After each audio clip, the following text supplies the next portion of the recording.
wabarakatuh. Alhamdulillah. Alhamdulillahilladzi hadana li hadza wa ma kunna linahtadiya laula an hadanallah.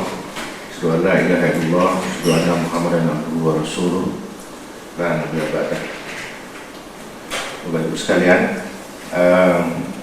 sebagaimana kuliah tasawuf kita yang lalu, sesuai dengan informasi yang kami sampaikan, jadi pada hari ini tema yang akan disampaikan oleh Pak Muk berjudul perkawinan dalam perspektif Islam. Jadi ini tema yang cukup menarik sebenarnya, karena dalam wacana tasawuf sebenarnya perkawinan atau kalau istilah Pak Muk itu integrasi atau momen penyatuan satu penyatuan kenyataan yang seolah-olah berkutub dua, seolah-olah berlawanan yang sesungguhnya adalah pasangan, itu menjadi wacana yang banyak dibahas oleh para sufi. Dan yang menarik karena seperti yang Pak Mo pernah sampaikan dalam kuliah-kuliah Pak Mo yang terdahulu, bahwa salah satu tema sentral dalam Islam yaitu tema penyatuan dua kutub eksistensi itu oleh Pak Mo dikaitkan dengan momen ketauhidan kita. Jadi momen penyatuan itu oleh Pak Mo diberi istilah dengan istilah momen tauhid. Nah, saya kira perkawinan dalam pengertian harfiah juga demikian. Jadi pembahasan Pak Mo kali ini akan memiliki spektrum yang mungkin agak luas. Artinya dia mencakup perkawinan secara harfiah, perkawinan antara laki-laki dan perempuan, dan perkawinan dalam pengertian mengawinkan dua kutub kenyataan tadi. Dan perkawinan itu sesungguhnya sesuatu yang gampang dan sulit. Gampang karena perkawinan itu bagian dari fitrah, tetapi sulit juga karena dua kutub yang berbeda, dua pribadi yang berbeda harus disatukan dalam satu proses yang panjang. Saya kira kita tidak perlu menunggu waktu lama karena ini sudah pukul 2:04. Kita berharap nanti teman-teman yang masih dalam perjalanan bisa menyusul. Kami silakan Pak Mu untuk menyampaikan kuliahnya.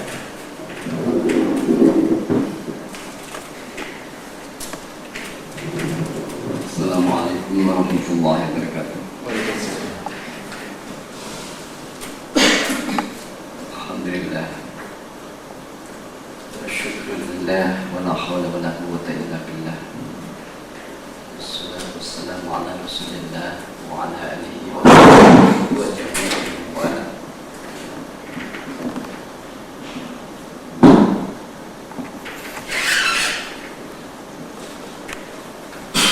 Setelah pimpinan yang saya hormati, Bapak Ibu yang saya hormati sekaligus saya cintai, karena momennya momen pernikahan harus landasannya harus cinta. Karena kita sekarang sedang nikah dengan antara pembicara dengan pendengar. Titik temu itu pemahaman yang nanti akan membawa proses masuk ke depan. Apa yang disebut pernikahan sehingga Rasulullah, meskipun itu perbuatan sunnah, sehingga Rasulullah menganjurkannya, itu adalah sunnahku, tapi siapa meninggalkanku dia bukan umatku. Ini soal sunnah yang wajib, sunnah yang setara dengan wajib. Mengapa demikian dan apa hakikatnya? Dan kemudian letak pernikahan gender di dalam momen sekarang atau momen biologis kita tidak hanya sekedar berhenti, itu baru momen yang pertama, suatu peristiwa pemaduan yang pertama menghilangkan ketunggalan individu kita, menghilangkan batas sempit keindividuan seseorang, yaitu yang terbungkus oleh kulit dan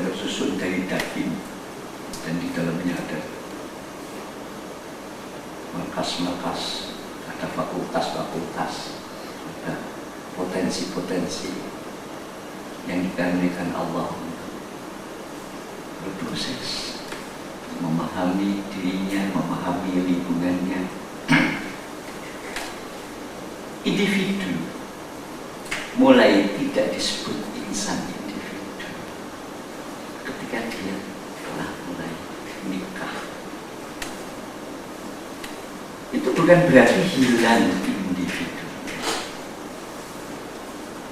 tapi individu yang pertama, individu kecil sudah mengembang menjadi individu yang besar, individu keluarga yang di dalamnya ada 2 orang, suami dan istri. Ini hanya satu pemaduan 2 hal yang merupakan standar, yang merupakan ciri khas dari setiap ciptaan Tuhan yang ada di bumi. Ciri Tuhan, ciptaan Tuhan atau trademarknya, made in Tuhan. Trademarknya itu senantiasa dia menciptakan sesuatu yang eksistensial, yang nyata, yang mewujud, senantiasa berpijak di atas 2 kaki. Yang oleh falsafah Yunani dikatakan kutub ekstrim. Dengan kutub ekstrim yang 2 inilah maka pikiran akal menjadi berkembang.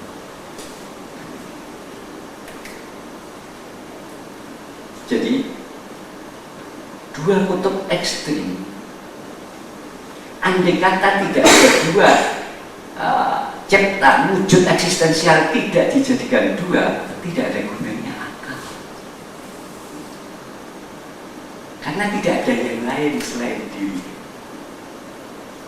Tidak ada yang lain selain dirinya. Andai kata yang lain kita a priori, dan a priori dengan selain dirinya itu boleh. Jadi dialah yang tertinggi. Diberi akal maka diberi 2 hal. Yang satu, sisi subjek yang menyadari. Yang kedua, sisi objek yang disadari.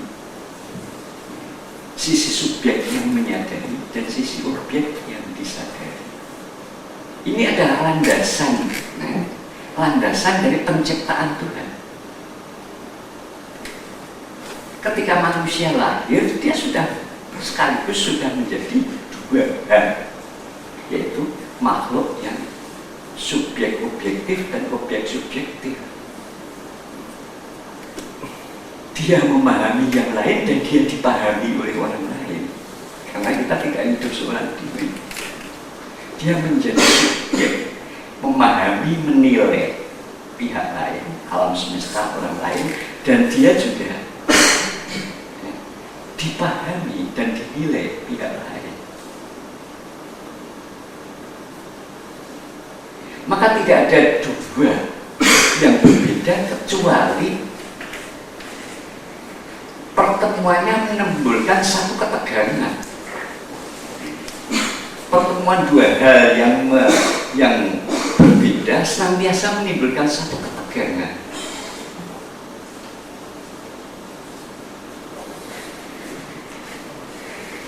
Inilah sumber takut eksistensial.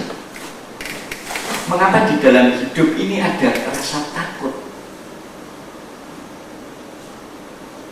Dalam hidup yang mewujud eksistensial, sisi luar siapnya ada rasa takut. Takut ini lahir dari perbedaan. Bila tidak ada perbedaan, berarti tidak ada orang lain, tidak ada pihak lain, tidak ada sesuatu yang berhak menilai dia. Dia tidak akan timbul rasa takut. Takut itu karena kita takut itu karena ada perbedaan. Perbedaan cara memandang. Perbedaan dari yang dilihat sekarang dengan dan yang dilihat sebelumnya. Perbedaan yang dijumpai sekarang dengan yang dijumpai sebelumnya. perbedaan dari berita yang sudah kita familiar dengannya, keadaan yang sudah kita jinak dengannya, dengan keadaan yang baru datang yang kita belum tahu, belum bisa mempersepsi, belum jinak, masih takut, masih ngeri. Karena perbedaan. Rasa takut adalah karena perbedaan. Perbedaan karena sesuatu yang kita sudah anggap nilai yang baku, pegangan yang baku, tapi tiba-tiba ada sesuatu yang berbeda dari nilai tersebut. Berbeda dari yang sudah kita bakukan, kita ikuti. Lalu kita takut. Timbulnya takut.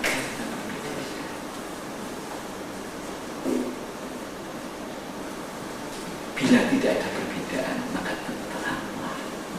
Tapi bila tidak ada perbedaan, tidak ada perkembangan.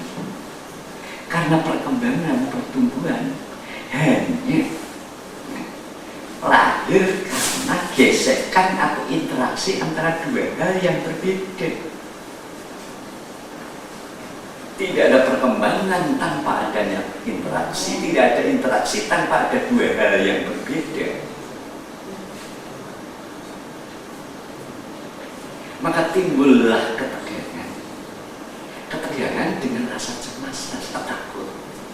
Boleh jadi kita akan menjadi rugi atau cedera oleh keberadaan nilai, ukuran, atau apapun kekuatan yang ada di pihak lain. Karena tidak ada sesuatu pun yang ada kecuali berpijak pada dua kaki yang berbeda. Tapi berbeda itu oleh Tuhan dikatakan sepasang dengan berbeda. Bukan kutub ekstrim. Sebagaimana falsafah Yunani mengatakan bahwa semua realita itu berdiri di atas dua kutub ekstrim. Islam tidak. Semua realita itu ada dalam wujud yang berjodohan. Berjodohan berarti sepasang. Wa min kulli syai'in, dan dari setiap sesuatu khalaqna, kami ciptakan zawjain, berpasangan. Maka tidak ada sesuatu yang tidak memiliki pasangan. Pasangan mengalihkan secara individual berbeda, tetapi secara esensial dia asalnya satu. Manusia itu satu, nafsun wahidatin, jiwanya satu, sama. Setelah dilahirkan, eksistensinya wujudnya juga laki-laki, perempuan. Wilayah teritorial yang dihuni oleh manusia itu hakikatnya satu, kulit bumi. Setelah wujud, mereka wujud merupakan suatu kelompok, ada barat dan ada timur. Sekarang ada selatan, ada utara. Dulu hanya ada barat, ada timur. Karena barat timur ini segera diketahui karena yang satu terbitnya matahari, yang satu tenggelamnya matahari, yang dua belum bernama.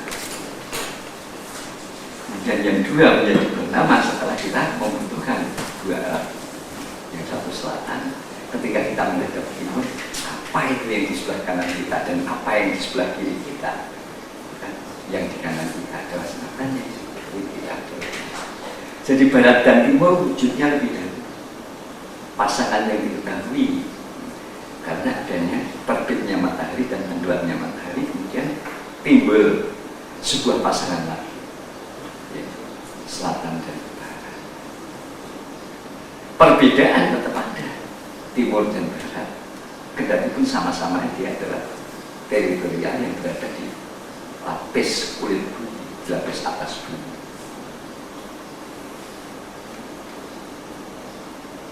Maka dua hal yang berbeda merupakan standar pijakan dari semua ciptaan Allah. Dan dengan demikian manusia merasa takut. Dan demikian manusia merasa sedih. Maka Allah merayu kepada kita untuk mengikuti petunjuknya, Fa'imma ya'tiyannakum minni, dan bila datang dari padamu petunjuk, fa'man tabi'a hidayah, siapa mengikuti petunjukku, la khaufun 'alaihim wa la hum yahzanun. Dia tidak ada takut, tidak ada rasa takut dalam hatinya, dan tidak ada rasa sedih karena adanya perbedaan. Apa petunjuk Tuhan? Mendialogkan. Fa'imma ya'tiyannakum minni, dan kalau Adam dan Hawa diturunkan ke bumi itu, mereka dalam keadaan ketakutan. Oke, Allah memberi, bila datang kepadamu dariku, ya, petunjuk dari faman tabi'al hidayah, siapa mengikuti petunjukku, la khaufun 'alaihim wa la hum yahzanun. Dia akan bebas dari rasa takut, dan dia bebas dari rasa sedih. Jadi takut ini ada satu perasaan yang hadir karena kesadaran kita akan waktu, ada nanti, ada orang lain dan ada nanti. Takut.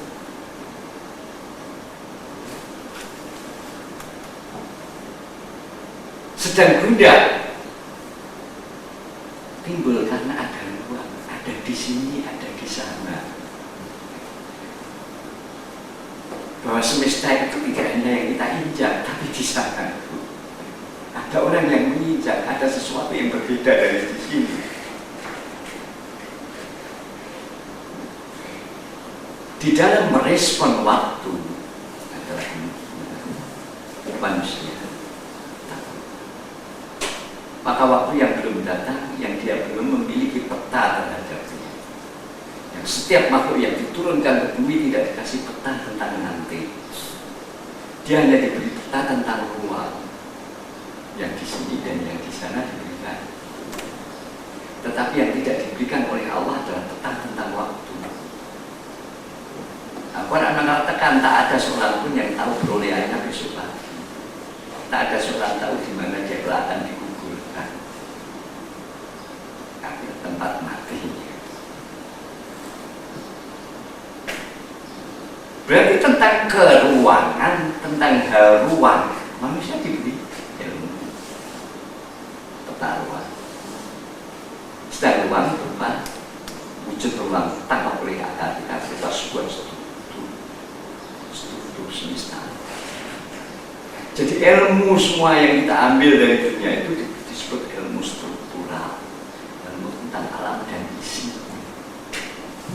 baik itu kosmos sampai kepada makhluk-makhluknya, ya, yang nabati, yang inorganik, ya, yang kimiawi, yang nabati, yang hayawani sampai yang manusia.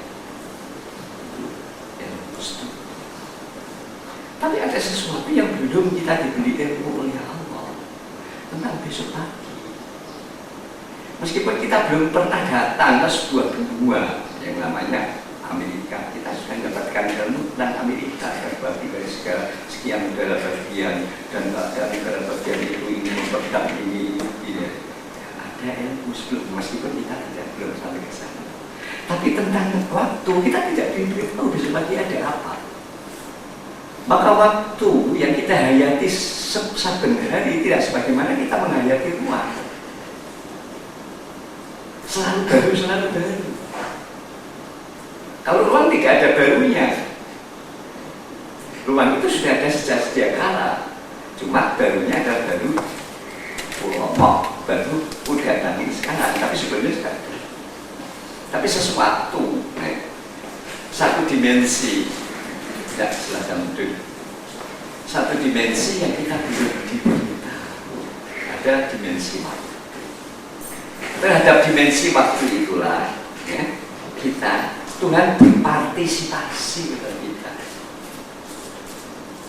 Tuhan sudah memberikan ilmu kepada kita berupa ilmu ruang tentang ruangan karena sudah memberikan akal kepada kita. Sehingga apapun yang ada di dalam ruang ini bisa kita analisa dengan akal. Dan ilmu tentang diri, tentang pengalaman kita diberi. pahit manis, suka duka, ya. Sehingga ilmu tentang diri kita diberitahu karena kita menghayati. Tetapi ilmu tentang waktu tidak. Artinya secara kodrati, secara alami. Maka perlu Tuhan berpartisipasi terhadap pertumbuhan manusia dengan sebuah metodologi proses, cara hidup. Bila cara hidup itu kita tempuh, tawaran Tuhan itu, partisipasi Tuhan itu kita tempuh, hilanglah rasa takut dan hilanglah duka yang ada dalam hati. Nah, cara hidup yang diberikan itu memiliki suatu kerangka dasar, memiliki satu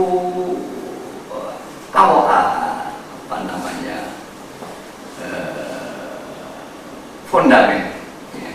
sebuah fundament. Kalau kita ringkas, kita tidak berpanjang-panjang ingin membahas hukum dan syariat yang sudah tempoh hari kapan. Sekarang kita ambil filosofi. Semuanya syariat yang ada adalah membahas bagaimana kita mendialogkan diri dengan yang berbeda dengan kita. Bagaimana kita mendialogkan subjek dan objek agar kita bisa tumbuh dan objek itu bisa bermanfaat, bisa tumbuh dua belah pihak. Kalau pertumbuhan kita menghancurkan objek kita, berarti pertumbuhan kita akan menjadi singkat. Karena objek kita itu adalah malahan tempat kita hidup. Maka ketika kita menumbuhkan diri, kita mengembangkan diri harus sekaligus mengembangkan objek. Misalnya dalam hal ini adalah semesta alam. Di dalam mengembangkan manusia, bila kita menguras energi semesta alam, kita akan cepat kiamat. Berarti kita tidak mau melestarikan semesta alam, hanya ingin mengembangkan diri, itu menyingkatkan nyawa. Kita harus peduli terhadap teman dialog kita, makhluk sadar yang namanya manusia dan makhluk tak sadar yang namanya alam sebagai lahan, dan di mana dia mengambil fasilitas dari dalamnya, menjadi tanggung jawab kita untuk melestarikan ketika kita ingin mengembangkan. Di pihak diri namanya mengembangkan, di pihak semesta alam namanya melestarikan agar abadi.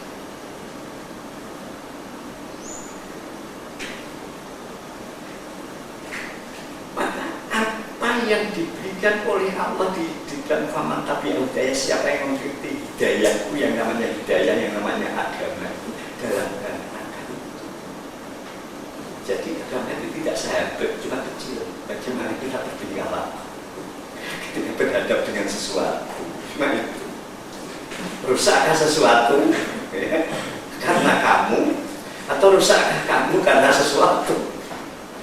Bila kita tidak rusak, kita bisa berkembang dan sesuatu itu bisa lestari. Nah itu beragama. Dan seluruh agama ini membawa kita ke situ, menghubungkan antara subjek dan objek agar kita sama-sama berkembang.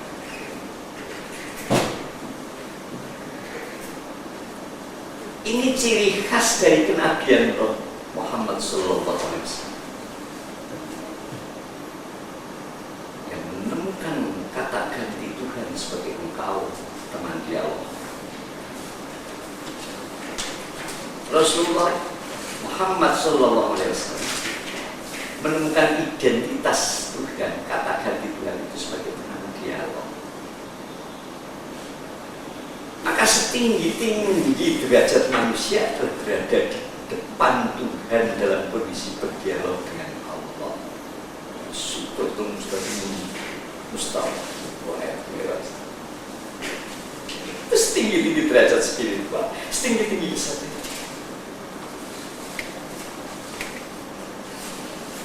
Jadi setinggi-tinggi manusia adalah momen dialog. penemuan kata ganti Tuhan selain engkau senantiasa akan membawa dampak. Ketika Rasulullah Musa menemukan Allah sebagai Huwa, dia yang ada di balik semesta alam ini, yang saya tidak tahu rupanya, yang saya tidak tahu di mana tempat tinggalnya, yang saya tidak tahu dia laki-laki atau perempuan, ya. Nah, dia Huwa, tapi dia berkuasa, dia memberi rezeki kita, tapi saya tidak tahu dia menyelamatkan kita, saya tidak tahu dia mematikan kita, saya tidak tahu dia tempat Rasulullah Ibu Musa alaihissalam.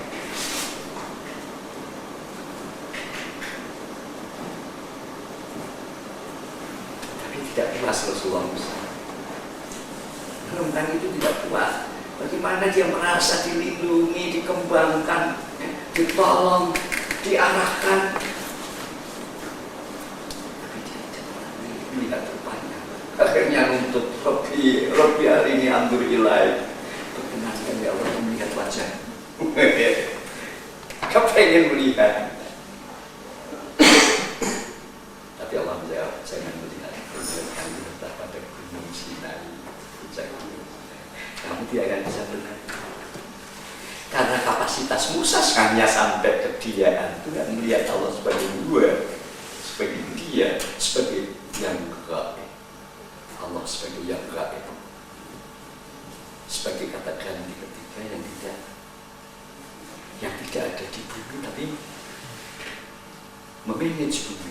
Yang tidak ada di dalam diri manusia tetapi mengarahkan manusia. Siapa? Ini ketemu. Suruh melihat untuk ilal jabat. Bila kamu sampai tahu bisa mengetahui gunung itu, kamu akan bisa lihat. Puncak Bukit Sinai menyala karena Allah bertajalli di sini. Bertajalli bukan hadir, menyatakan diri. Menyatakan diri itu tidak usah datang, tidak usah masuk, tidak usah menyentuh. Tuhan tidak menyentuh gunung, tidak usah masuk dalam gunung, tidak usah berhubungan dengan gunung, tidak usah ada channel, apalagi bertempat tinggal di gunung. Tuhan menyatakan diri. Bagaimana menyatakan diri? Seperti kita bercermin. Kita bercermin kan kita tidak masuk di dalam ruangan di balik cermin. Kita bercermin kan kita tidak menyentuh cermin. Kita bercermin kan kita tidak bersatu dengan cermin.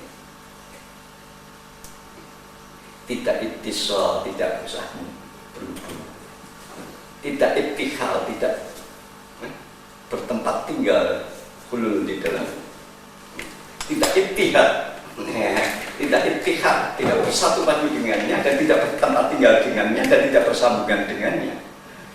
Bagikan orang bercermin, saya tidak masuk dalam cermin, tidak bersatu dengan cermin dan tidak usah memegang cermin. Ketika saya menyatakan diri saya di balik cermin, dia di luar cermin. Itulah kata apa yang disebut tajalli. Maka Tuhan tidak ada dalam semesta alam, tapi dia bertajalli di dalam semesta, menyatakan diri, kekuasaannya, kasih sayangnya, manajerialnya tanpa dia masuk dalam alam. Sama dengan manusia menyatakan perbuatannya di dalam cermin, ukur-ukur sama ukur-ukur, senyum tersenyum sama tersenyum, tanpa saya manusia itu masuk dalam cermin berhubungan dengan cermin. Maka banyak tasawuf yang salah. Dia hulul, bertempat tinggal, hulul dalam diri seseorang. Itu saja. Tidak ada ittihad, tidak berada bertempat tinggal, tidak ittisal, tidak berhubungan, tidak ittihad, tidak bersatu padu. Kalau bersatu padu menjadi pantai alam diri sendirilah. Tapi bagikan orang bercermin, dia berada di luar cermin, tapi segera gerak-gerik dan sifatnya terrefleksikan di dalam cermin. Itu istilahnya oleh Al-Quran, tajalli. Allah bertajalli di atas gunung Sinai, maka menyala gunung Sinai itu. Rasulullah bisa pingsan karena tidak bisa melihat, walaupun yang disuruh melihat adalah gunung Sinai, yang di gunung Sinai itu Allah menyatakan di situ. Allah bertajalli di situ, bukan bertempat tinggal di situ, bukan hadir di situ, bertajalli.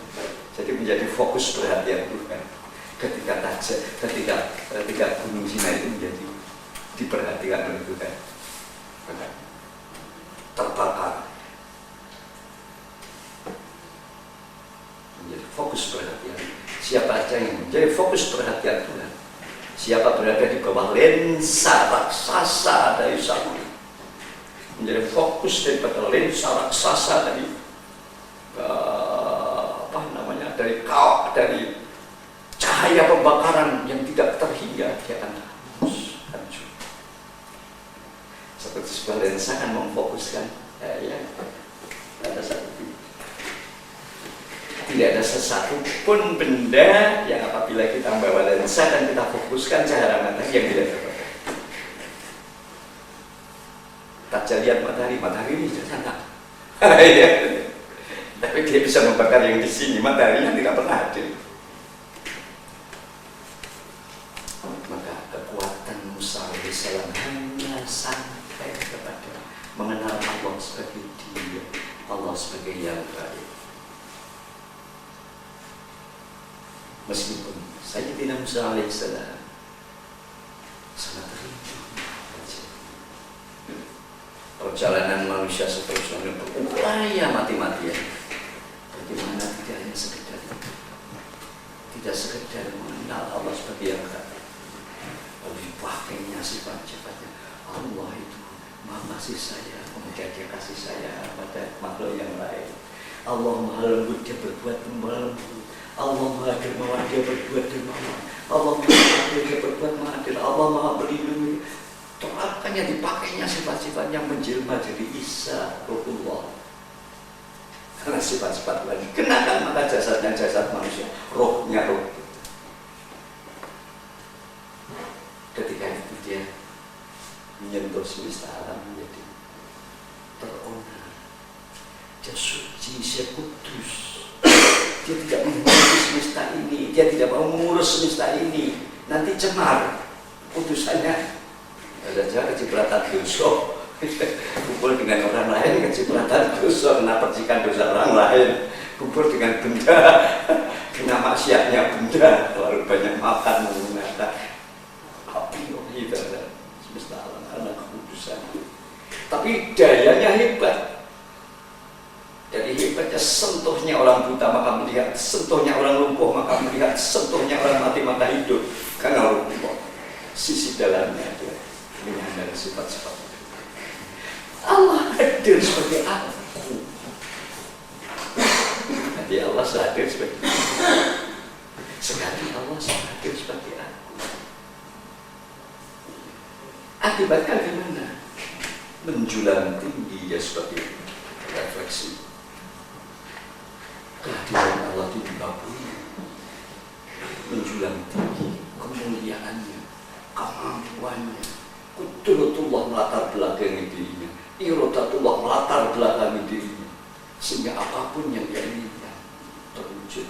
Sayyidina Musa, Isa berkata,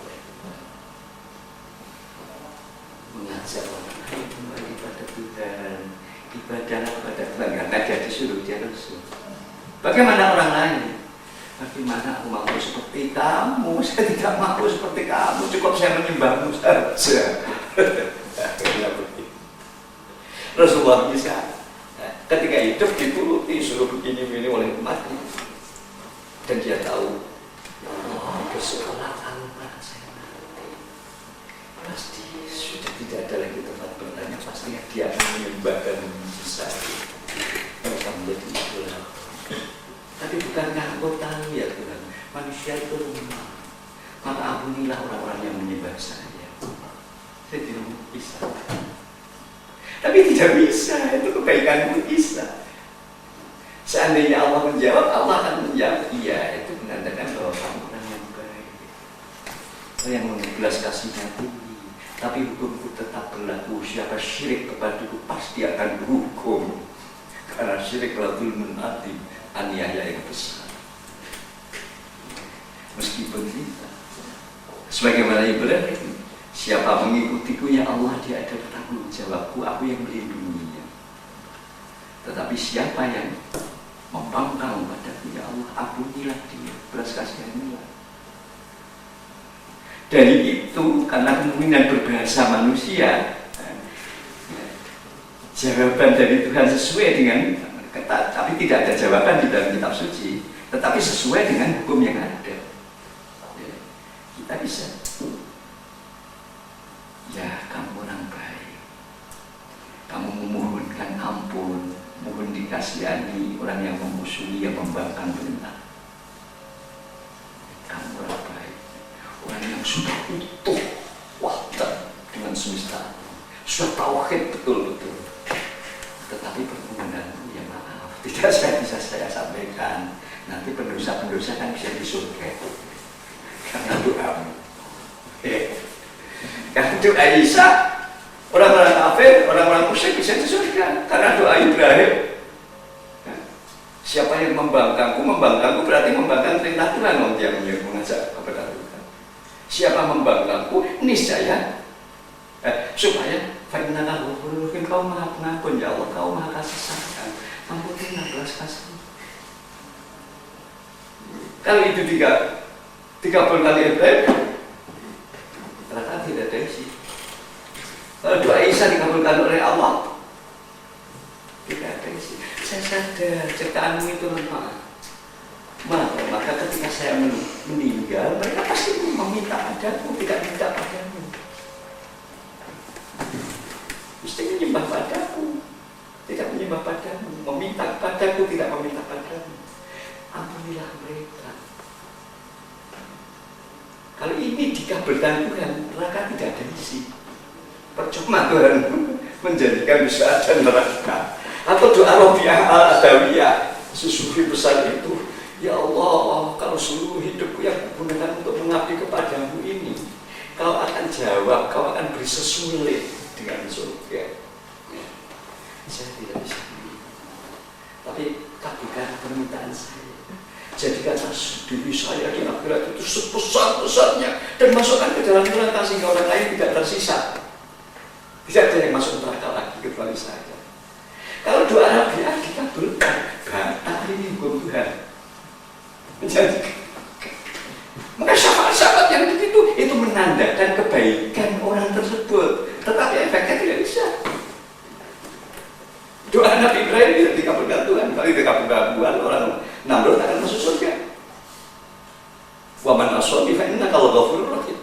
Siapa membanggaku, sungguhnya mau maha pengampun dan maha penyayang.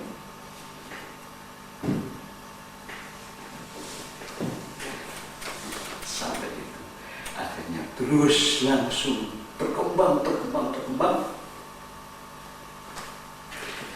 karena menemukan Tuhan di dalam diri, tidak membanggakan manusia, menyebabkan manusia memusuhi atau memujinya, memusuhi atau menuhankannya.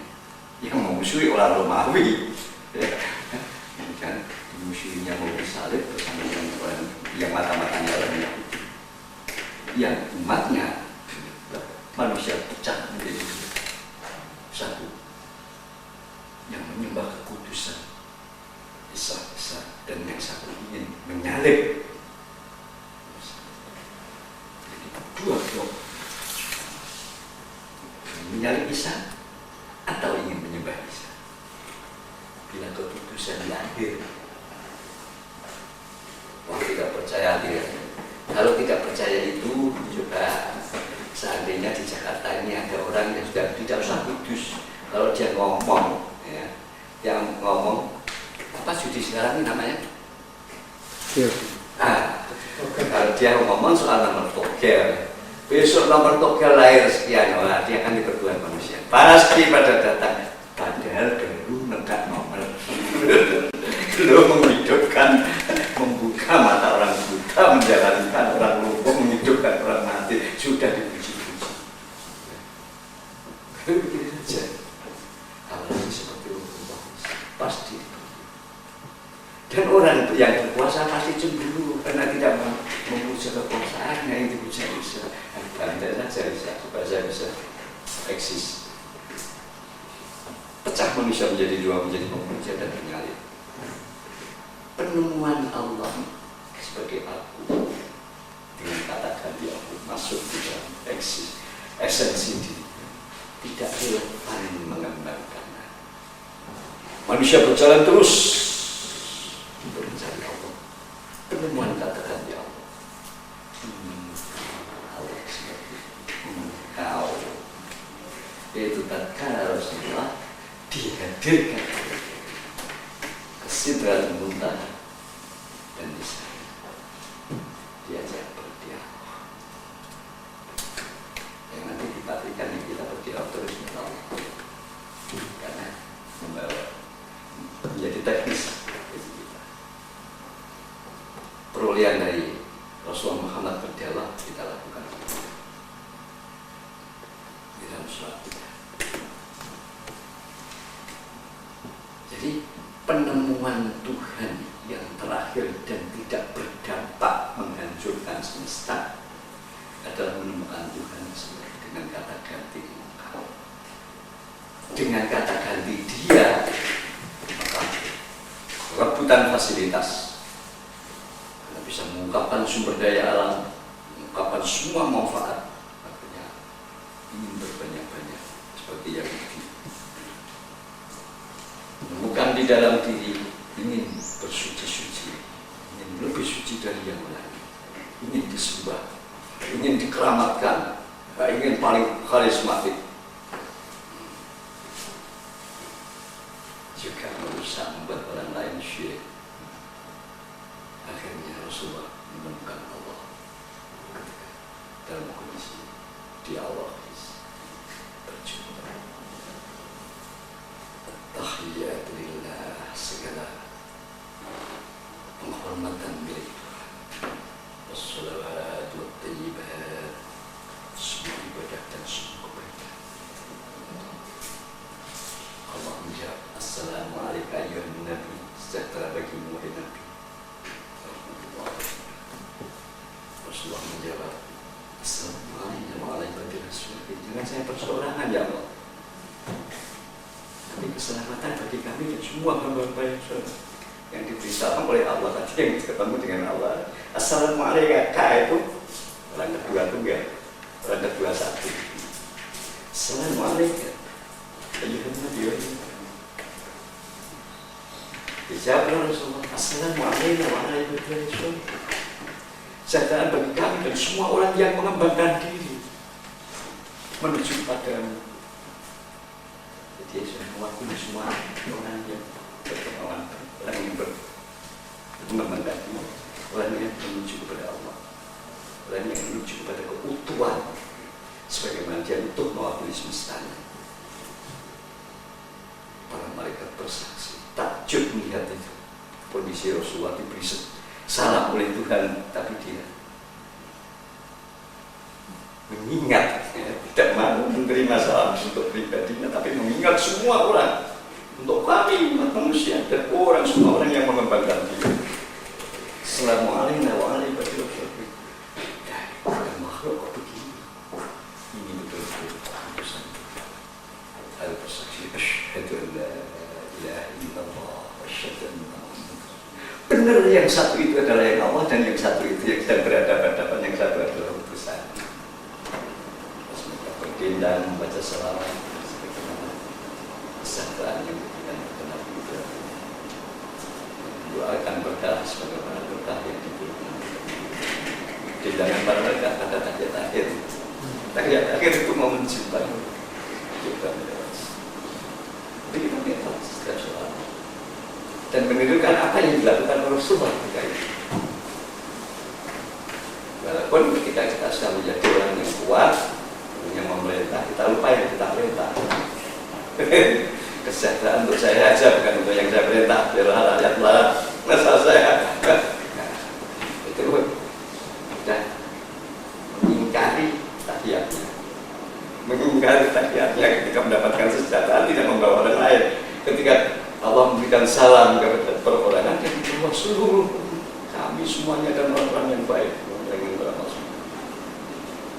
Maka ketika berilmu membawa orang lain, ketika berpuasa membawa rakyatnya, ketika ilmu berilmu membawa orang bodoh, ketika kita dapat petunjuk membawa orang yang tersesat, ketika kita menjadi mukmin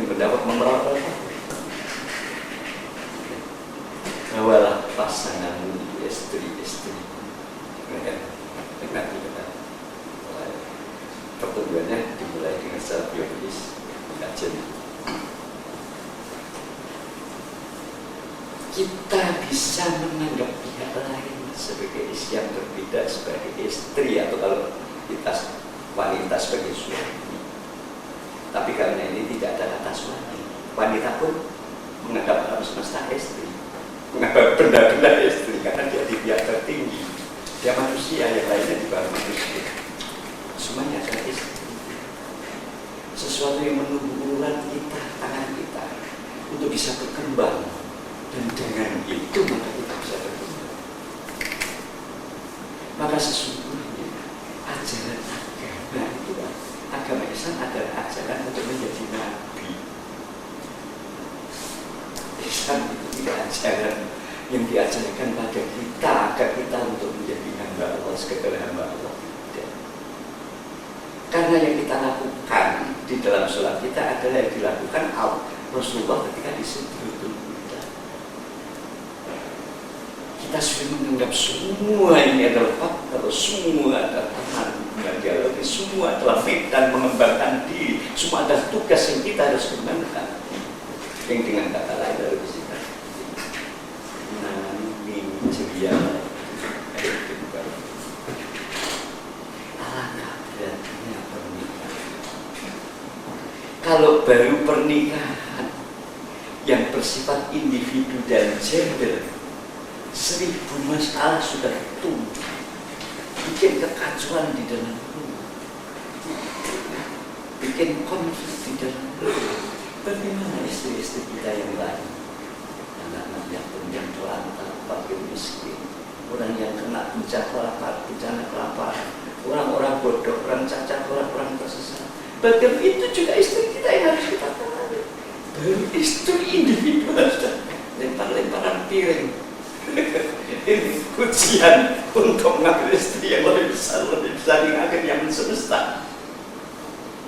Maka bagaimana kita supaya di dalam pernikahan kita dapat menciptakan sebuah istana, di mana dari istana itu kita membuat suatu pemerintahan individu terhadap semesta kita, semesta individual, semua yang kita jamah, semua yang sempat kita temukan.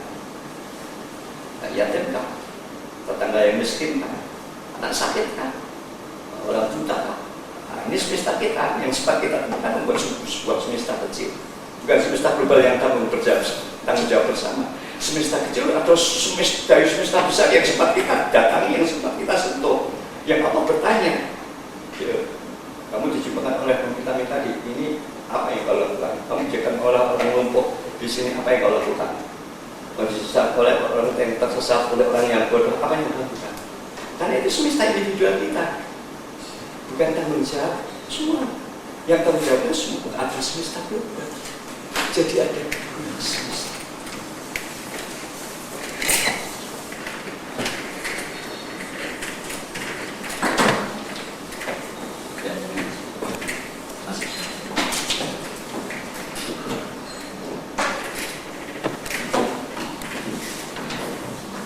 Ada dua semesta.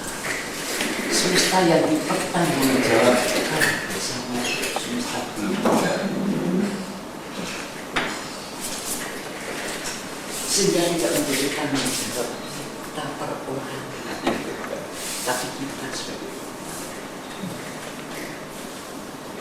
misalnya keadaan di sebuah negara,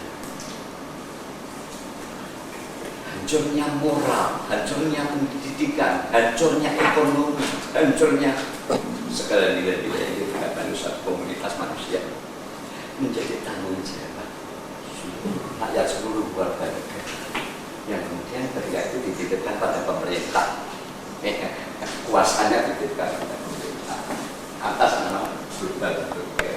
Nah, tanggung jawab terhadap apa yang kita saben hari temui, yaitu semesta kecil, negara kecil, semesta global, alam semesta.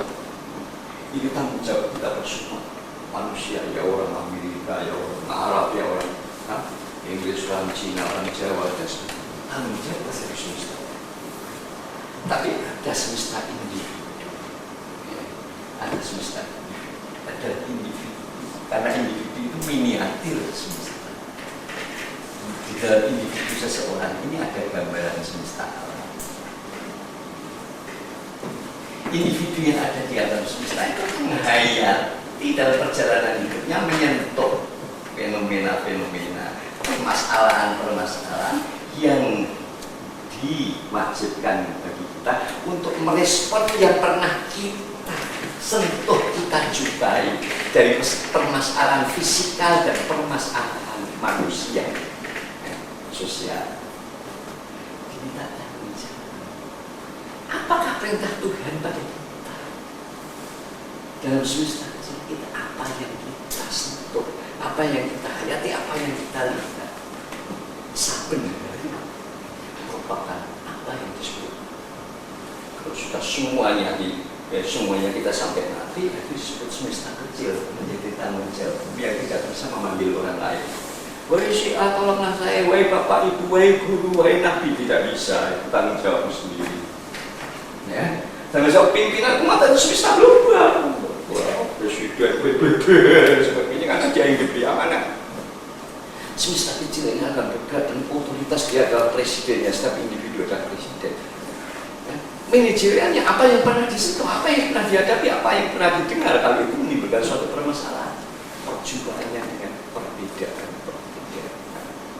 perjuangan dengan istri-istri, partner perkembangan dunia. Bagaimana apa yang menjadi sebuah semesta kecil yang akan kita hadapkan kepada Tuhan, kita bertanggung jawabkan. Setiap ini semesta kecil yang di dalamnya itu bisa disebut kita. Semua orang kita semesta kecil. Berpokok yang kita hadapkan. Maka sesungguhnya kewajiban sholat, puasa, haji, kewajiban yang paling ringan. Kewajiban bisa di jamak, bisa di kosong, bisa nanti tunggu kalau saya punya uang, kalau puasa sakit atau pergi bisa dikontrol. Bisa ditangguhkan di lain waktu, di lain tempat, bisa dibayar kewajiban dalam waktu yang kita sebut syariat, yang kita sebut agama. Sebenarnya itu bukan agama. Sholat zakat puasa haji itu bukan agama. Iya, itu adalah teknis. Agama itu tidak laku kita. Yang beragama itu, ya Allah, tolonglah agama saya, ini bukanlah tolonglah Islam. Islam itu sudah urusan Tuhan, itu milik Tuhan, yang nolong, yang melindungi Tuhan. Tidak usah kita doain dilindungi Tuhan. Tolonglah agama saya, perilaku saya ini loh, supaya tidak mubadir. Ini menumbuhkan nilai-nilai perjalanan hidup saya ini. Maka ketika beragama, dia kena kewajiban. Misalnya sholat, kewajiban dalam waktu, kewajiban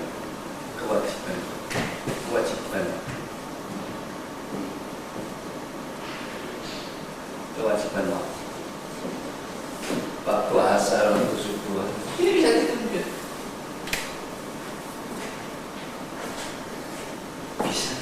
bisa diringkas dan bisa disejajarkan seminimal mungkin ketika kita nggak kuat, tidak bisa berdiri tayamum, tidak kuat berdiri duduk, tidak kuat duduk berbaring, nggak usah.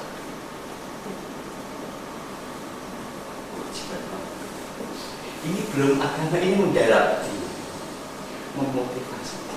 Yang sesungguhnya agama itu aktual kita.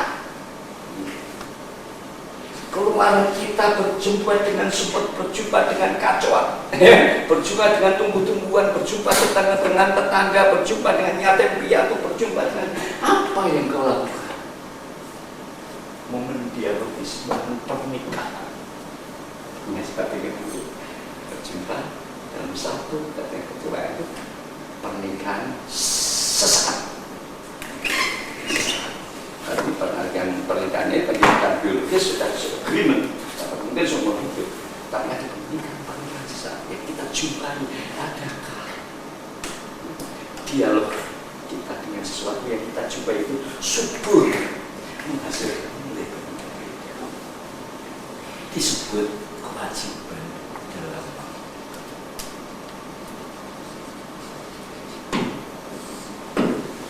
kewajiban dalam waktu tidak bisa ditangguhkan. Tidak bisa.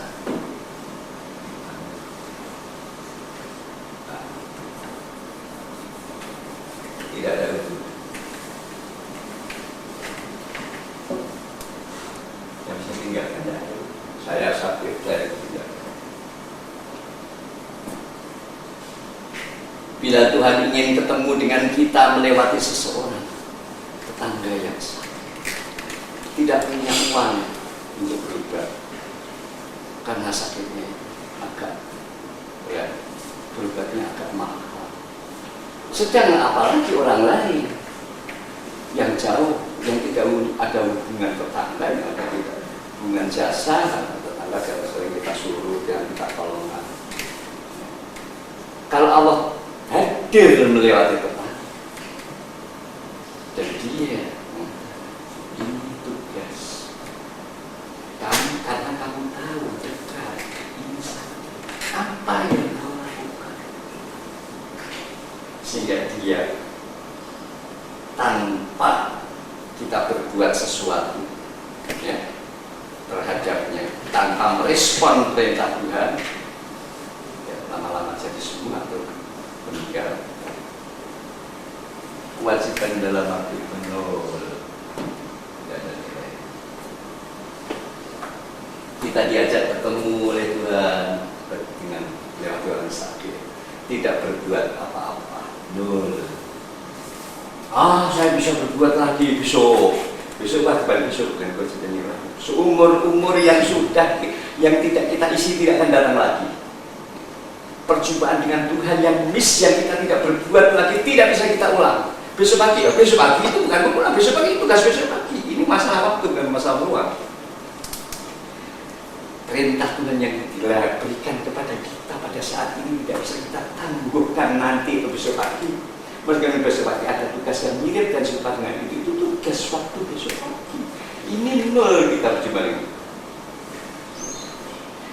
Ada sesuatu yang datang kepada kita yang akan dipertanggungjawabkan ketika kita berada proses di dalam waktu, berproses di dalam waktu. Jumpa Tuhan nol, jumpa Tuhan nol, jumpa Tuhan di jalan, di terminal, di rumah, ya, dengan istrinya, di kantor dengan jumpa Tuhan tapi nol. Deretan waktu, kewajiban dalam waktu. Tapi usaha kita baik, kewajiban waktu itu untuk menghidupkan kewajiban dalam waktu. Sholat, kemudian Ramadan, puasa, kemudian haji, dan itu untuk menghidupkan diri kita kewajiban dalam waktu ini. Biar ketemu semut, tahu bahwa semut itu punya penderitaan. Ya, ketua anjing itu juga perlu sakit kalau dia kelaparan, dan kita harus meresponnya. Itu juga kita jumpa Tuhan hanya dalam simbol. Dan sholat itu dalam simbol. Ini bukan Rasulullah ketika itu memotivasi. Saat memotivasi, kalau dimotivasi tetapi tidak bergerak nanti. Ya. Kalau dialog dengan Allah tidak menimbulkan dialog dengan makhluknya Allah. Kewajiban nanti kan dialog dengan Allah, mendirikan Rasulullah. Kalau dialog dengan Allah ini tidak menghasilkan dialog dengan makhluknya Allah. Dialog dengan Allah menjadi kosong, tidak ada buktinya. Maka ringan dialog dengan Allah itu. Kita bisa dikodok, bisa dikosong, bisa dalam keadaan darurat. Atas sholatul khauf sambil naik kontak, berjalan karena dalam keadaan perang dan sebagainya. Tapi kewajiban di dalam waktu itu semesta dirimu yang akan memukul tinggi rendah kita di depan Tuhan. Dan kita akan persembahkan inilah semesta saya. Wahai Raja besar, ketika saya menjadi raja kecil di dunia, di dalam semesta yang saya jaman, sedang individu dan raja.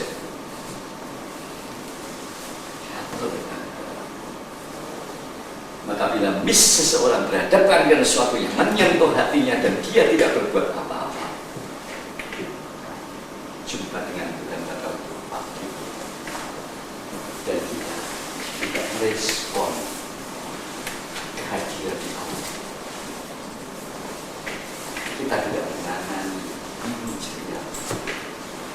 kita tidak melaksanakan janji kita dengan dalam sholat. Iya, kalau dia Islam, kita akan berdialog dengan Allah. Nah, ini urusan Allah di bawah. Ada banyak urusan Allah di bawah. Dan kita tahu, kita tinggalkan betul yang menunggu tangan-tangan Tuhan yang lain. Jadi sebagainya. Maka luar biasa. Maka tes pertamanya bagaimana di dalam rumah? Jumpakan bagaimana dengan istrimu nanti ketika hari tes pertama. Hubungan dialog kecil antara pribadi dengan pribadi sebelum dengan partner sharing partner lain di semesta.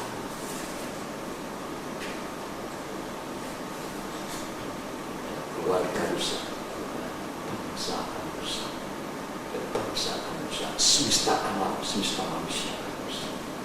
Letak kesejahteraan semesta alam adalah pada bagaimana manage semua tanda, karena itulah langkah tauhid yang pertama, langkah kematian. Bikin statistik, bangsa yang paling baik, pasti keluarga. Bangsa yang paling amburadul dimulai dari amburadulnya. Karena ini hanya momen tauhid saja, momen penyatuan, momen penyatuan dari dua saja, dari dua diri individu tidak berhasil. Apalagi nanti melalui penyatuan yang lebih besar, yang menantang ongkos, menantang energi, menantang memperas akal bagaimana kita memandikan bangsa, bagaimana kita memerangi kemiskinan yang jauh lebih besar, tegakkan kesejahteraan, keamanan, kemakmuran, ketentraman, hijau, ruang hidup milik dia. Langkah pertama, dimana kita menyusun sebuah kerajaan yang namanya rumah tangga yang hubungannya ada di dunia. Kemudian dari dua itu. Maka Rasulullah mengatakan, baikkah seseorang atau belum? Jangan tanyakan pada siapapun, tanyakan dulu pada yang paling dekat, tandingnya. Sudahkah ada hubungan dialogis yang mesra antara sebuah keluarga dengan keluarga yang dekat dengan keluarga ini dengan keluarga ini? Jangan tanya kualitas seseorang, dia akan mengaku, wah saya prestasi saya ini, wah saya dapat hadiah ini, saya dapat apa? Ini medali-medali apa yang disusun di meja itu. Dan sebagainya, kalau piagam, jangan tanya pada itu. Paling tahu sebenarnya bagaimana dia bisa dengan dialog dengan temannya sehingga, oh dia orang baik, sehingga dia tidak rela kalau dicegah. Yang di sebelah kirinya, oh dia orang baik, yang sebelah kanan, oh dia baik. Berarti dia sudah mempunyai suatu radius yang besar bahwanya. Tidak ada. Tapi rumah kita hanya pecah-kacir, bagaimana bisa membagi tetangga? Tidak bisa. Komunikasi dengan dialogis menjadi tubuhnya lebih besar. Sehingga tanyakan setelah itu, bagaimana namanya desa itu? Bagaimana namanya di desa sendiri? Meskipun dia tidak tahu amal soleh kita, tidak tahu seluruh orang desa, yang tahu kan tetangga, tidak tahu, tapi kena radiasinya, pernah kena jasanya, pernah mendengar berita dari orang lain, oh dia tidak berkembang di sini, dan tidaknya bermanfaat bagi komunitas desa. Bagaimana lingkungan lebih kabupatennya?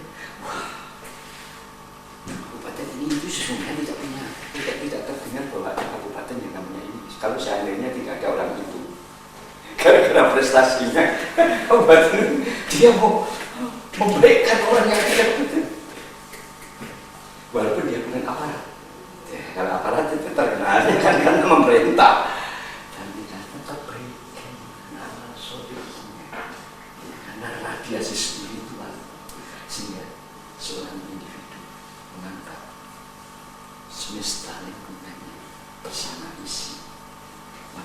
bersinarlah sebuah teritorial atau sebuah wilayah karena adanya cahaya individu yang menuju pada Allah.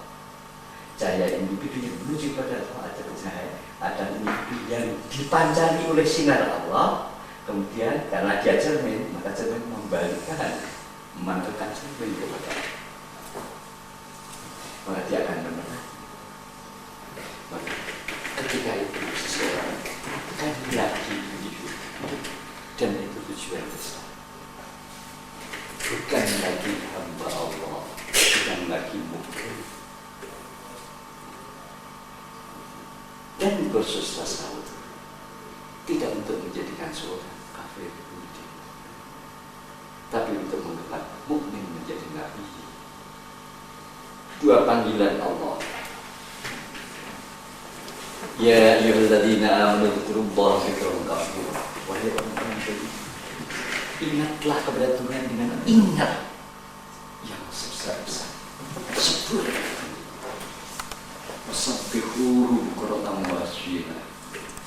Tasbihlah, sucikanlah namanya setiap senja, setiap pagi, setiap walladzi yusalli 'alaikum. Allah itulah yang memuji-muji kamu. Wa malaikatuhu, berseluruh malaikatnya diajak muji-muji pada manusia. Yukhrijukum min dhulumatil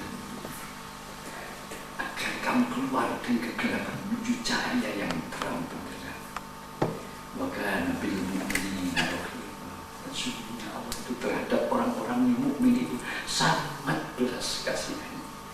Dari sangat belas kasihannya, tahiyyatun yauma yalqawnahu, penghormatan Allah terhadap orang-orang mukmin di hari kiamat itu, salam sejahteralah kalian, diterima dengan tangan dan ucapan salam sejahtera.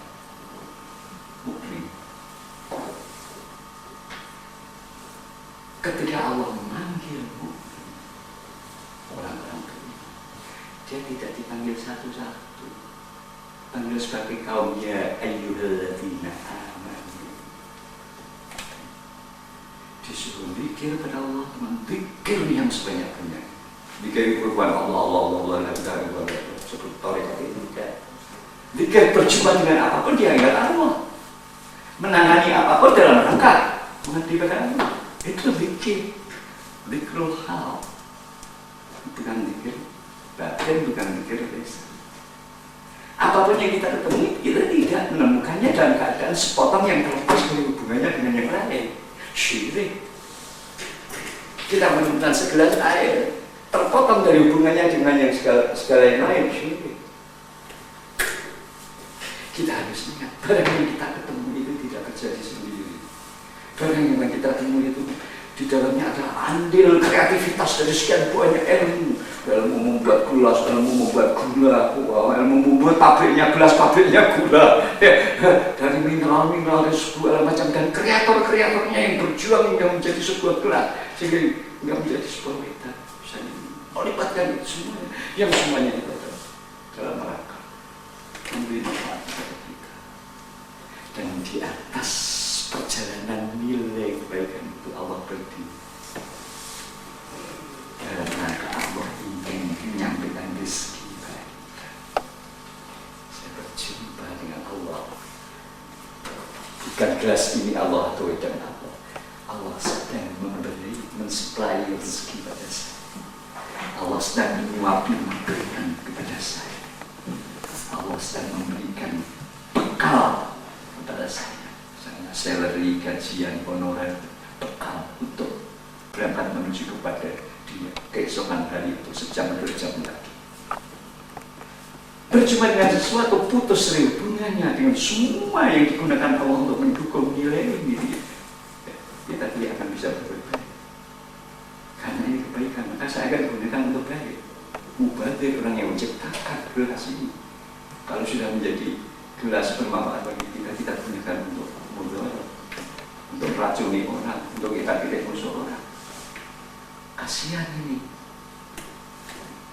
yang membawa semua kreator, semua pemilik ilmu yang melatar belakangi terjadinya sebuah fasilitas yang sekarang syarat nilai kita pakai, kalau akhirnya kita rusak dengan maksiat, kita rusak, mengubahkan semua.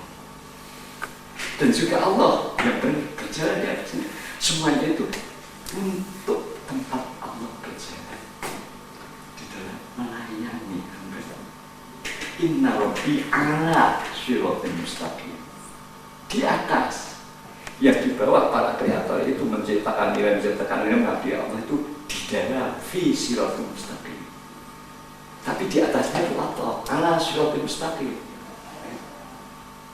Di atas hal-hal yang baik Allah berdiri di atasnya untuk melayani hamba-hambanya yang baik, untuk melayani hamba-hambanya dalam melaksanakan manajerialnya. Semuanya nilai, semua yang ada dikembangkan oleh Allah untuk melayani manusia. Kita jumpa Allah, jumpa dengan jasa semua yang terlibat dengan apa itu. Menjadi kita tidak berdiri sendiri, kita sedang berdialog dengan sesuatu yang sangat tinggi. Perjumpaan itu merupakan momen dialogis dengan benda-benda, momen nikah. Nikah saya dengan segelas air memberi makna gelas ini pernah dipakai manusia. Memberi makna air ini tidak akan hanya dalam siklus penguapan dan pengembukan, dia akan menjadi kalori bagi saya. Kemudian dalam metabolisme tubuh dia akan menjadi energi. Energi dia menjadi amal soleh saya. Amal soleh saya menjadi langkah saya menuju Allah. Dia saya ajak terbang menuju Allah. Kalau tidak kita yang menolong, ya dalam sirkulasinya yang terus penguapan, penguatan, dan terus begitu. Manusia datang mendukung gunung-gunung, mendukung sungai-sungai, mendukung laut, mendukung tumbuh-tumbuhan, mendukung hayawan untuk diajak kembali kepada Allah. Tapi sama dengan kita membawa istri kita atau seorang istri membawa suaminya atau keluarganya tanpa kita untuk diajak kepada Allah. Sementara dia memberi nilai kepada kita, kita memberi makna kepada dia memberi kepada, kalau tidak ada kamu saya mati. Kalau tidak ada air, insya Allah. Saya air menawarkan nilai kehidupan. Tapi kamu tidak ada saya, tidak punya nilai sih, tidak ada manfaatnya. Di depan gelas, di depan fasilitas, dia memberikan sarana bagi kita. Tetapi di depan kita, air semua yang ada memberikan ukuran nilai yang berupa sarana, nilai fisika.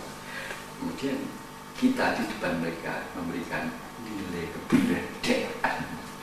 Kamu berfungsi. Jadi gelas akan pecah karena dia fana, dia mahal. Kita tahu dia suatu ketika akan pecah. Tapi ketika dia milik kita, dia tidak hilang ketika pecah. Dia sudah abadi. Sudah 1000 kali saya gunakan untuk menyukur tamu. Sudah punya nilai. Gelas yang pecah ini pecah dari pabrik, belum menciptakan nilai. Gelas yang ada di tangan seorang mukmin, dia sudah sekian ribu kali untuk menyukur tamu, sekian ribu kali untuk pengajian, dan sebagainya. Di dalamnya sudah ada sesuatu yang bukan gelas, dan sudah numpang di dalam diri orang yang pernah menggunakannya. Dia menjadi abadi. Dia menjadi terdukung oleh kita kembali ke hadrat Allah. Bisa nikah dengan semesta alam, kita bisa nikah dengan semua yang ada selain diri kita. Yang latihannya, tesnya dari Allah, baik atau tidaknya, perasaan tentunya nikah biologis antara individu dengan individu. Dan kita tidak usah pergi ke dukun, tidak usah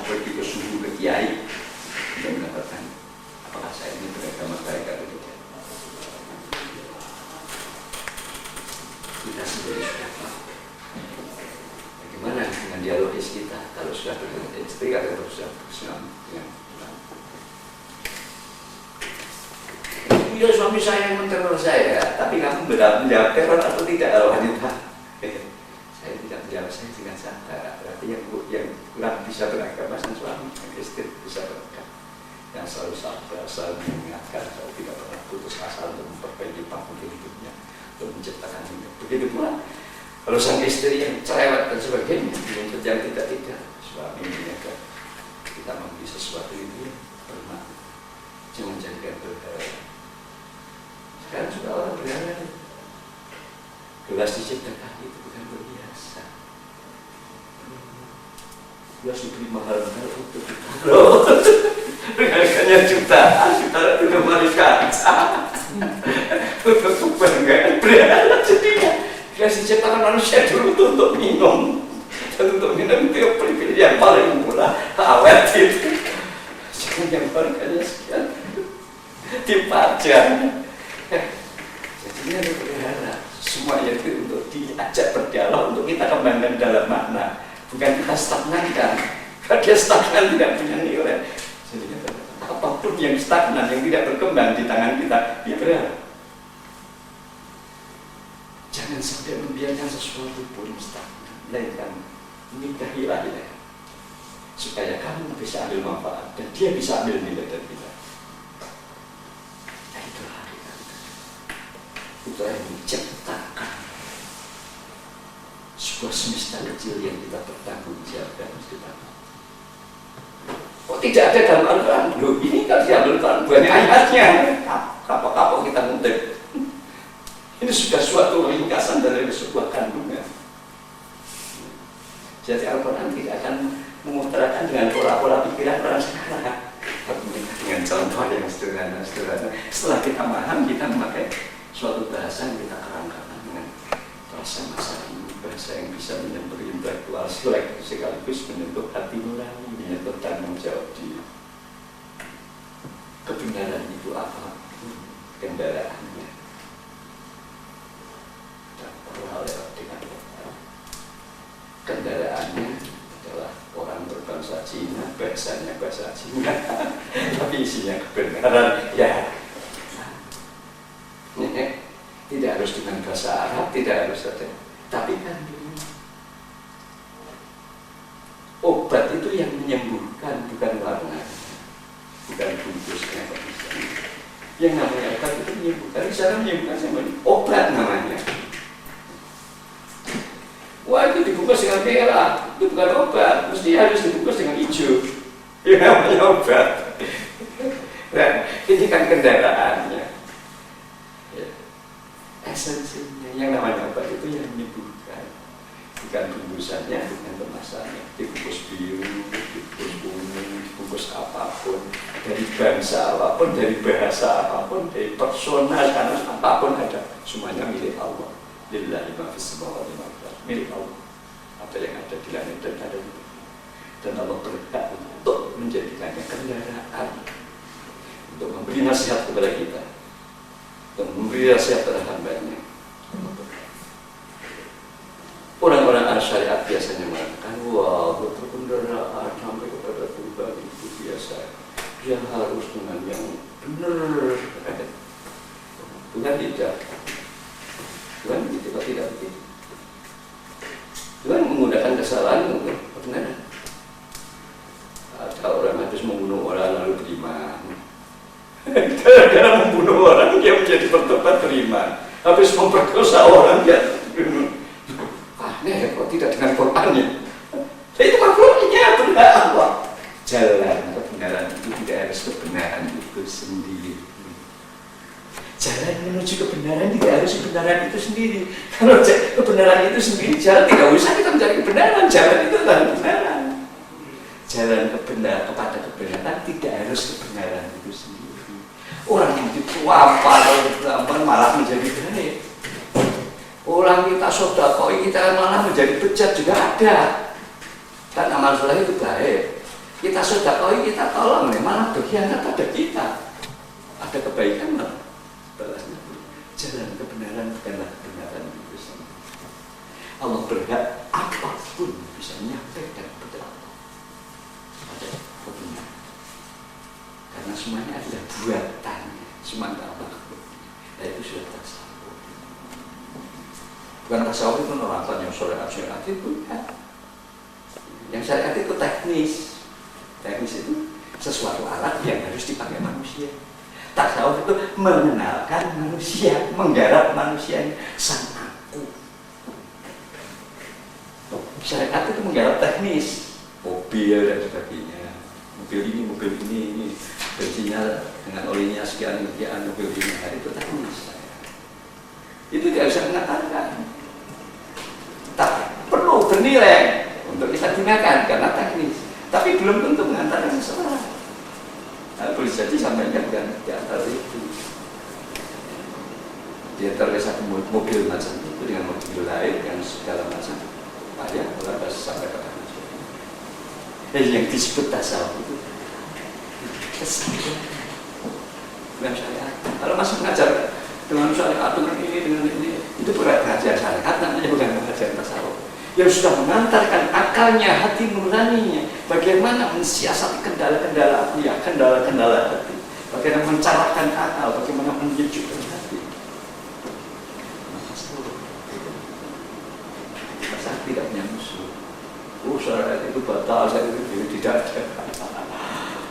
Dia adalah jalan Tuhan, jalan Tuhan harus luas, dengan ditandai yang diakibat menyatakan orang mau kembali.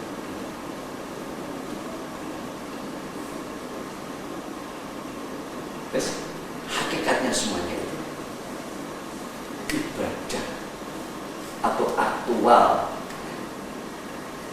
di dalam menempuh jalan Tuhan, bukan aktualisasi syariat, tapi aktualisasi hidup. Menempuh jalan Tuhan itu bukan aktualisasi syariat. Wah, bukan itu. Itu menjalankan syariat. Tetapi kamu berjumpa, dijumpakan ada orang buntung, dijumpakan di tengah jalan. Bagaimana kamu jumpakan dengan orang lain? Bagaimana?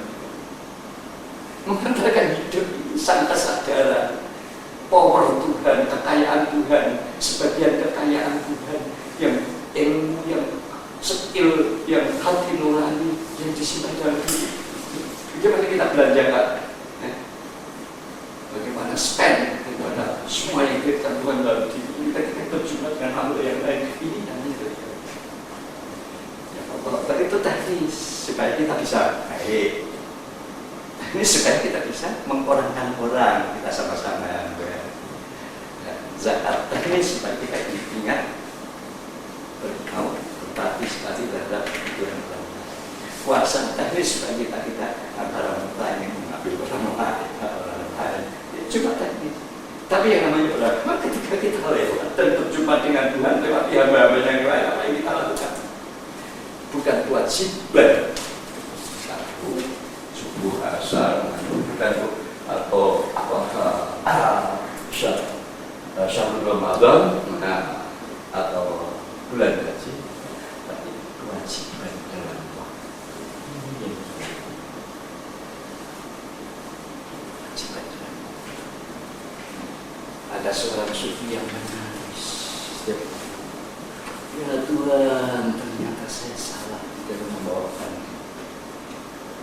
perjumpaan itu denganmu yang ketika berhadapan dengan fakir miskin, berhadapan dengan bencana alam, berhadapan dengan tidak bersapa.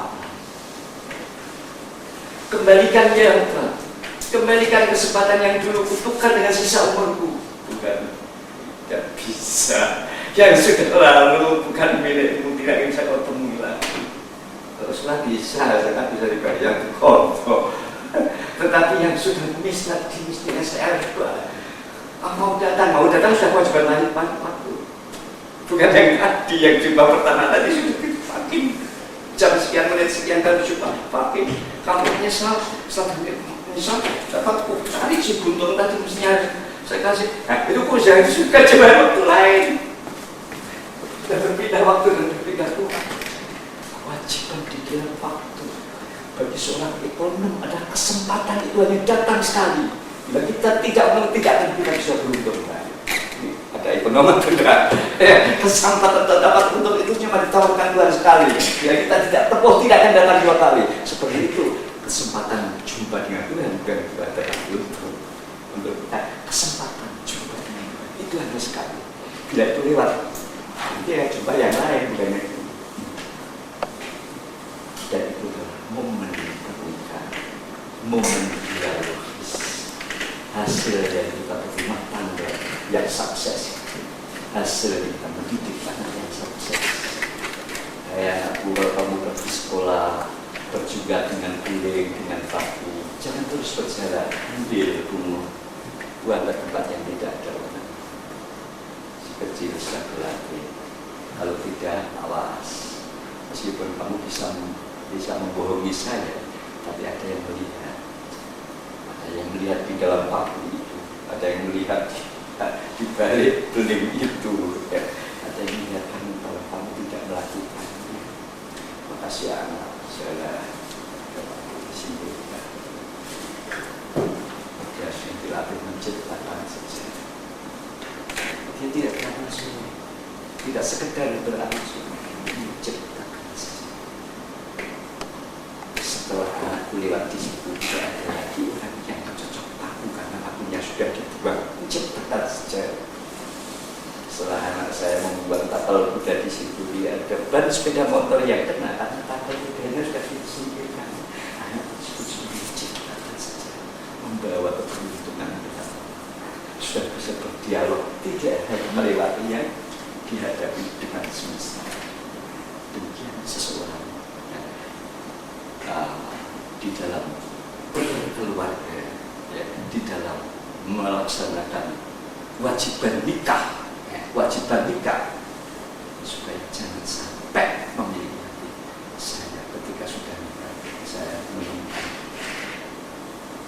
sentral pengabdian saya pada sang suami atau sang istri. Sang suami saya adalah menemukan pengabdian kita pada sang istri. Kedua-duanya sedang mengabdi pada Allah dan disaksikan Allah. Kalau tujuan, wah sudah surga saya mendapatkan idola saya, pasangan idola saya. Jadi, banyak orang berkonsultasi, wah saya begini, istri saya begini, yang lain juga, wah pak suami saya macam-macam cerai, macam-macam macam. Ketika kamu menikah itu tujuan. Kalau ketika nikah itu tujuannya memang betul untuk melaksanakan perintah dan itu dalam rangka kepada Tuhan. Kalau kamu dalam mengabdi kepada Tuhan tiba-tiba partnermu keras, berarti kewajiban besar. Kalau kamu bisa melaksanakan pekerjaan besar, bisa selesai dengan baik, pahalanya besar. Bila kamu hanya bisa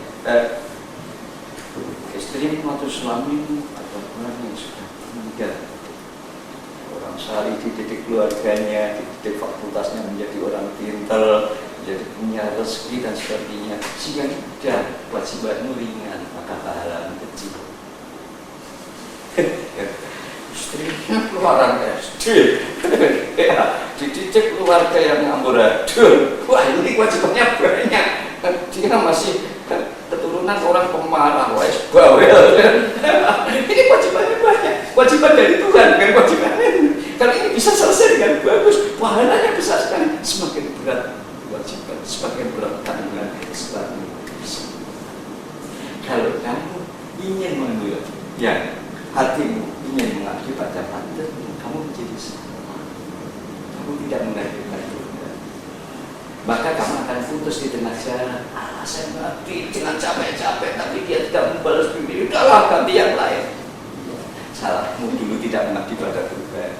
Bila kamu mengabdi pada Tuhan, semakin sulit, semakin wah pahalanya besar ini nanti kalau saya bisa. Semakin sulit, semakin bersyukur karena ditawarin sesuatu kemungkinan yang lebih hebat. semakin sabar, semakin kuat itu. Kita dilihat oleh Allah, kita ingin mengabdi pada Allah di atas hubungan dialogis Allah berjalan.